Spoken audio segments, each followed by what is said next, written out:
And on today's show, why life insurance can be an option to a 401k. Part 2 of this week's series on life insurance income strategies with life insurance income strategist Don Prinz, CLU CHFC. Hi everyone, I'm Steve Savant, syndicated financial columnist and contributing author to InsMark, Life Specs, and backroom technician. Let's get down to business. Well, welcome to the show, Don. Hey, Steve. Don, this is a big debate out in our world, as you well know. Should I use a qualified plan like a 401k, or should I use a non-deductible, non-qualified life insurance policy? In this case, we're using Index UL. Why don't you walk us through the basic thing of, well, let's just talk about this basic client and tell what the statistics are, and then we'll walk through and see the mechanics. Sounds good. So here we have a client, Joe Tanner, age 35. He's currently making contributions to his 401k plan of $17,500. And the first $2,500 of that $17,500 is being matched by his employer. He's in a 30% tax bracket.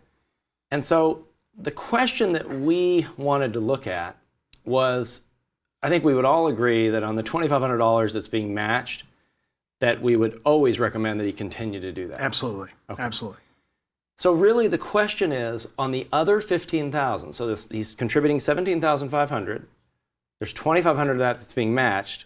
Then on the remaining $15,000 that he's contributing that's not being matched, the question is that the best place for him for that money? Mm-hmm. And so what we did was we said, okay, if you're putting $15,000 into a deductible plan and a 30% tax bracket, the after-tax cost of that, because you get a tax benefit, is $10,500.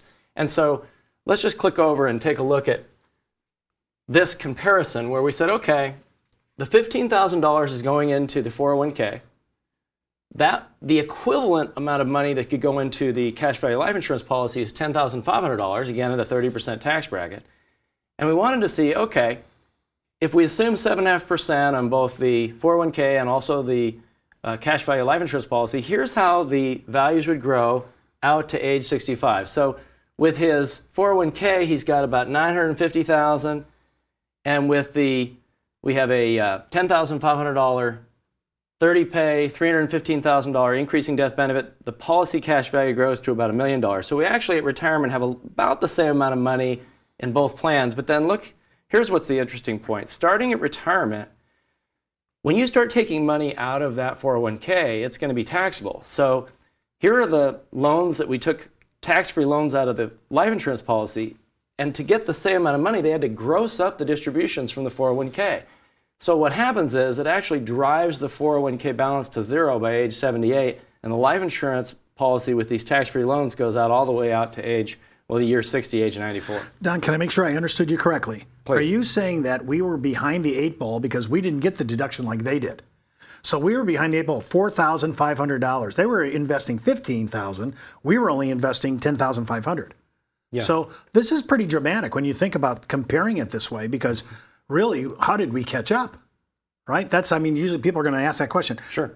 The second thing I want to make sure we're on is, if I didn't gross up the actual money coming out of the 401k, and I just said, instead of matching it, just pay it as long as you can, figure out what the income stream is, that number would be below our distribution level, so low after tax. So even if I didn't take out the match, and I just said, make it last till 85, 90. It's going to be so small compared to what we're talking about. Yeah, I mean, it's a great point. You can either try to match the income from the policy, in which case you're going to drive it to zero in the late 70s, way before our policy cash values will even approach zero.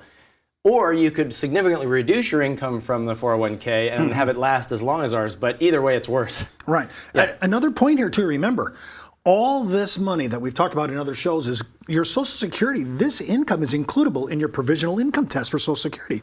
Yeah. So your Social Security taxes your benefits are probably being taxed on this, whereas policy loans of gain with a contract held in force for the life of the insured, that will never cause an issue. In fact, it never shows up on a Social Security provisional income test. Yeah, this is such a huge point, and that is that people look at 401ks and qualified plans as sort of always the right thing to do.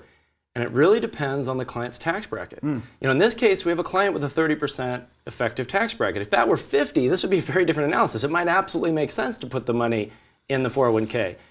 But a lot of clients are going to be in effective tax brackets between 20 and 30%. And when you run this analysis, in many cases, it does not make sense. And we haven't even considered the point you're making about the Social Security and those tests, which make this significantly worse. So I think that's a fantastic point that you're making. We come back from the break. We're going to continue our analysis on 401ks with IULs. I think you're going to find this fascinating. It's all about the math. It's all about logic. We'll be right back.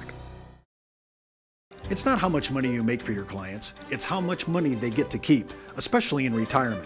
But retirement income could cause Social Security benefits to be taxed. One tax advantage alternative is life insurance designed as a non-modified endowment contract that can generate tax-free income without taxing Social Security benefits. These contracts offer differing funding options depending upon your client's risk tolerance. For more information on how life insurance can be part of your retirement planning, just email me at steve@downtobusiness.tv. Brought to you by Ash Brokerage, the practice enhancement company. Well, welcome to the second segment. We're, of course, with Don Prin. Don, you are a life insurance income strategist and specialist. I have to say, this story is really great. I got a guy that's already topping out. He's giving max contributions to his 401k. You asked the client, would you put in more into your 401k if you could? And he said yes, up to $50,000 above what he's already doing. And you said, well, let me show you something then. Walk us through this, because this is where we're talking about affluent America, people who really have some money. They're maxing out their 401k contributions. This idea is huge, and it'll get you in front of a lot of what I would call uber wealthy clients. Yeah, here in this case, this client's David Wolf, and the idea was if you could put more in your 401k, would you? Because in this case, David Wolf is already maximizing, he's already put all he can put in. And Mr. Wolf said, well, so if I could put more in, would I? Yeah, of course I would. And the question was, well, how much more would you put in if there was no limit? And he said, well, I'd probably put $50,000 a year in addition to what I'm already contributing now. So we said, okay, we'd like to come back with an analysis of that and kind of show you some different alternatives.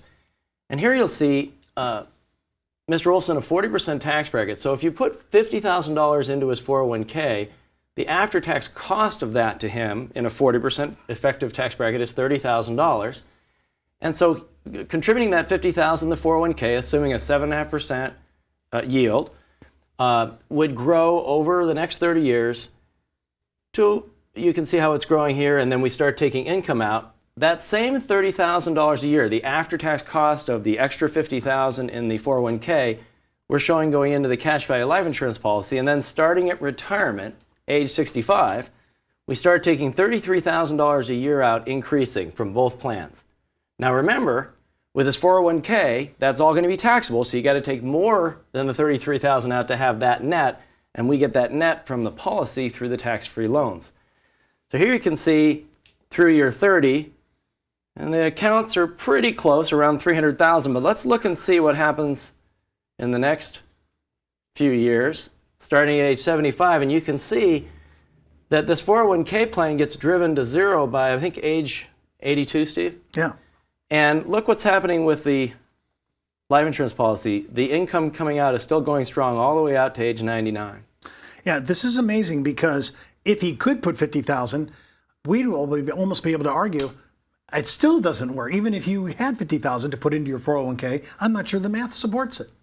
Yeah, and we may have an alternative that is even better than if you could put the money in the 401k, which you can't, but if you could, we have something that we can show would be a better alternative for you, which is a very compelling idea for where he can put some of his money for his overall retirement and wealth planning. So this is kind of an interesting graph that sort of says everything in sort of at a glance. And here what you have is both plans have an after-tax cost of $150,000, $30,000 a year for 5 years. The 401k pays out $771,000 of income before it runs out of gas. The cash value policy pays $1.9 million, so that's a big increase. Also, the 401k plan depletes. Our plan, even out at age 99, still has cash value over $500,000 and death benefit over $500,000. And let's show a couple other portrayals. This shows you, this is an interesting graph that shows you the difference in income. Again, with the cash value policy, $1.9 million of income. With the 401k, only $771,000, which then, if we look at the last, thank you, Steve, this shows based on that income coming out, here's what happens with the plan. And look what happens with that 401k as it dives to zero here out at year 35. And our plan is still, see that green line, and the blue is the death benefit. Our plan is still kind of percolating around that $500,000 mark, even with all of that income coming out of the policy. Yeah, taxation is really a huge erosion when you're talking about retirement income. And this graph really shows the kind of tax hit that a client is going to have to endure. And this is why the 401k, even if it matched the 7.5% return, it's going to not have enough money and it won't have enough staying power, especially if we're withdrawing the same amount as we are with the life insurance. And this is why we're looking at these things. Even in the 40% tax bracket, I'm going to look at this. Doesn't mean I'd still do the 401k on the match for sure. But I want to always look at the comparison. And here's a perfect example. So if you have clients that are over the top on their contributions, they're capped out, they're at the top end of their 401k contribution, I'm looking at this as another alternative, and it's a great one. And again, keep in mind, Social Security, none of the loans coming off of this is causing Social Security taxation. Yeah, imagine how much you could do with clients if you were the only guy in the country that could go out and allow up to another $50,000 in any of their qualified plans. How much business could you write? And we arguably have a plan that's better than if you were able to offer that. Well, that's all the time we have for today. Remember, before moving forward with any of the ideas on our show, always consult your tax advisor, legal counsel, or your broker-dealer compliance officer. Missed an episode? Just go out to our video archives. And remember, you could be wiser as an educated advisor. I'm Steve Savant. We'll see you tomorrow.